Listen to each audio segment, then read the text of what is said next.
Iran ಮತ್ತು Israel ನಡುವೆ ಯುದ್ಧದ ಕಾರ್ಮೋಡ ಆವರಿಸಿಕೊಂಡಿದೆ. ನಿರಂತರವಾಗಿ ಇರಾನ್ಗೆ ಒಂದ್ ಕಡೆ ಅಮೆರಿಕ ಷರತ್ತುಬದ್ಧ ಶರಣಾಗತಿಗೆ ಹೇಳಿದ್ರೂ ಕೂಡ ಇಲ್ಲ, ನಾವು ಶರಣಾಗಲ್ಲ, ಬದಲಾಗಿ ಹೋರಾಟ ಮಾಡ್ತೀವಿ ಅಂತ ಇರಾನ್ ಪಣ ತೊಟ್ಟು ನಿಂತಿದೆ.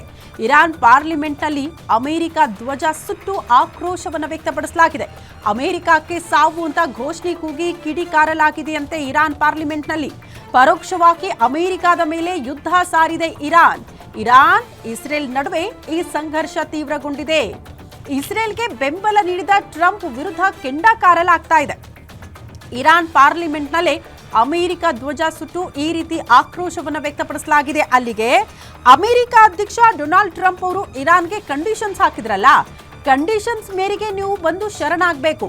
ಇಫ್ ಸಪೋಸ್ ಅದು ಆಗದೇ ಇದ್ದಲ್ಲಿ ಇನ್ನೊಂದು ಉಗ್ರ ಹೋರಾಟವನ್ನ ಅಥವಾ ಉಗ್ರ ಉತ್ತರವನ್ನ ನೀವು ನೋಡಬೇಕಾಗುತ್ತೆ ಅನ್ನುವಂತಹ ವಿಚಾರವನ್ನ ಅಮೆರಿಕ ಅಧ್ಯಕ್ಷ ಡೊನಾಲ್ಡ್ ಟ್ರಂಪ್ ಅವರು ಪ್ರಸ್ತಾಪ ಮಾಡಿದ್ರು. ಏನಾಗುತ್ತೆ ಅನ್ನೋದೇ ಸದ್ಯ ಇರುವ ಕುತೂಹಲ.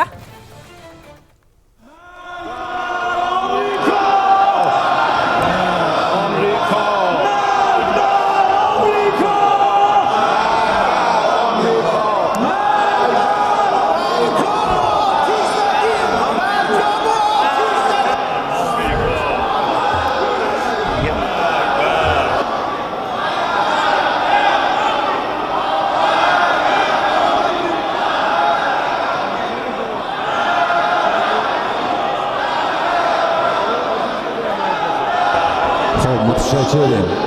آقای گورکن مراقب باشید مجلس آتش نزنین. متشکرم. بفرمایید.